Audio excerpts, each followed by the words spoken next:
Assalamualaikum warahmatullahi wabarakatuh. Rahayu Rahayu Sagung dumadi. Kisah pertempuran Blambangan melawan Majapahit.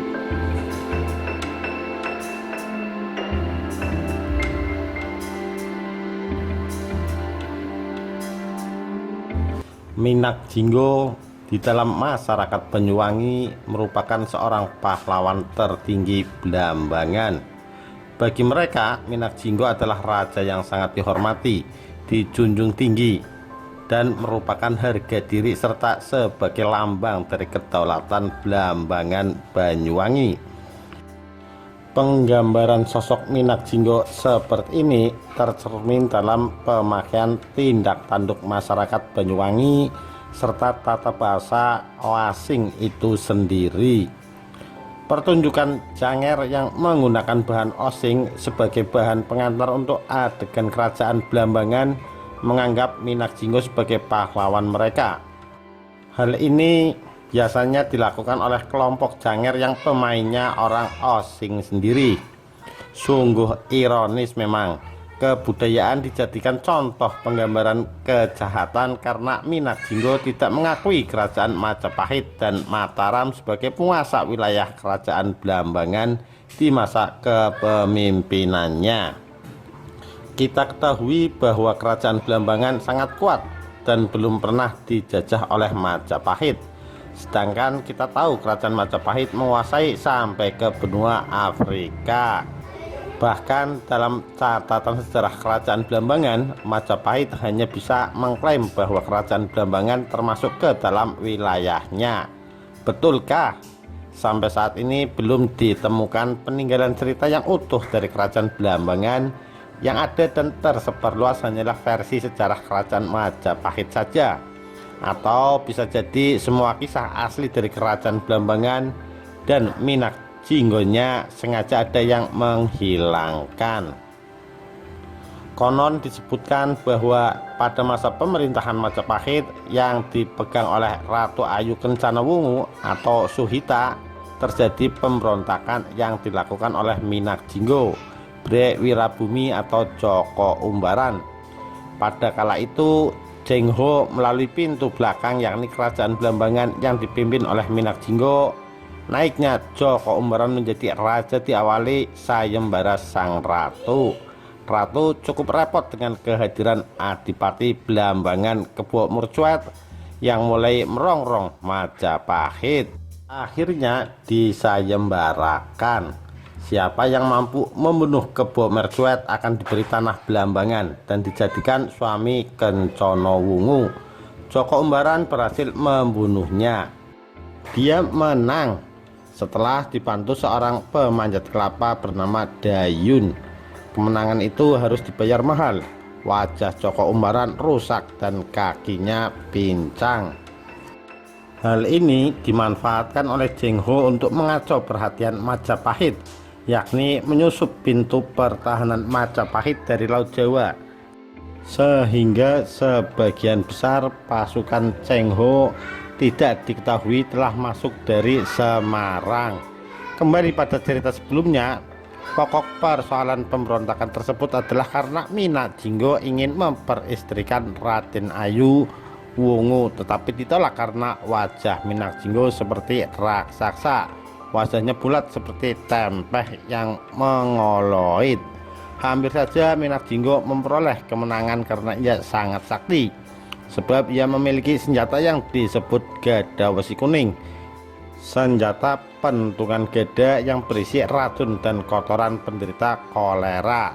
Akhirnya Ratu Kencana Wungu membuka sayembara, barang siapa yang dapat mengalahkan Minak Jinggo akan memperoleh hadiah yang luar biasa. Apabila wanita akan dijadikannya sebagai saudara, apabila lelaki akan dijadikannya sebagai suami. Tersebutlah seorang ksatria putra seorang Brahmana bernama Raden Damarwulan. Dalam peperangan dengan Minak Jinggo, hampir saja Damarwulan dapat tersingkir. Kerajaan Karangasem atau Klungkung sampai sekarang dikuasai keturunan Cina atau Mongol. Bukti Zheng He tidak dapat masuk ke Jawa. Dia bukanlah Muslim tapi Buddhis. Bukti adalah tidak didirikannya masjid tetapi didirikan kuil. Akan tetapi atas bantuan dua orang selir Minak Jinggo yang bernama Dewi Wahida dan Dewi Lempuyengan, akhirnya Minak Jinggo dapat dikalahkan di Blambangan. Selanjutnya Dewi Wahida dan Dewi Lempuyengan menjadi istri Damar Wulan. Sebagai imbalan atas kemenangan itu, maka Damar Wulan akhirnya menjadi suami Ratu Ayu Kencana Wungu, mempunyai putra yang dinamai Raden Paku atau Sayyid Ainul Yakin, yang kelak menjadi raja di Demak karena ibunya adalah Ratu Majapahit atau Blambangan dengan gelar Prabu Satmata, dan bersama-sama memerintah di Majapahit. Cerita Damar Wulan Minak Jinggo ini rupa-rupanya sangat populer di Jawa Tengah, terlebih-lebih di Jawa Timur. Kisah sejarah Blambangan versi Majapahit tersebut dimentahkan oleh masyarakat Banyuwangi.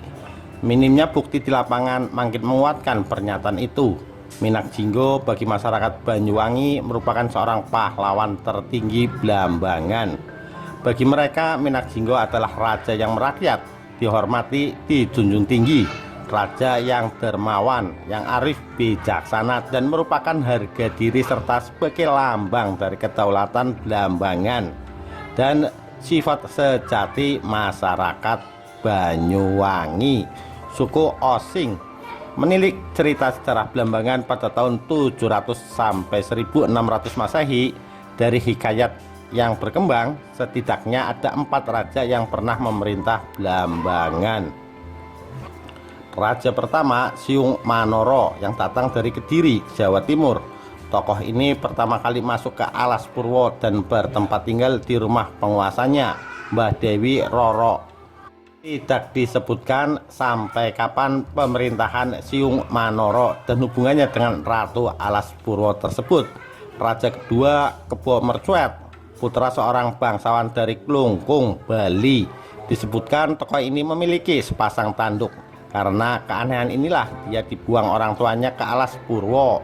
Di tempat ini dia dirawat seorang resi sakti, Ki Ajah Pamungger, yang juga kakek Minak Jinggo atau Joko Umbaran, salah seorang raja Blambangan yang nanti menjadi tokoh sentral isi cerita ini.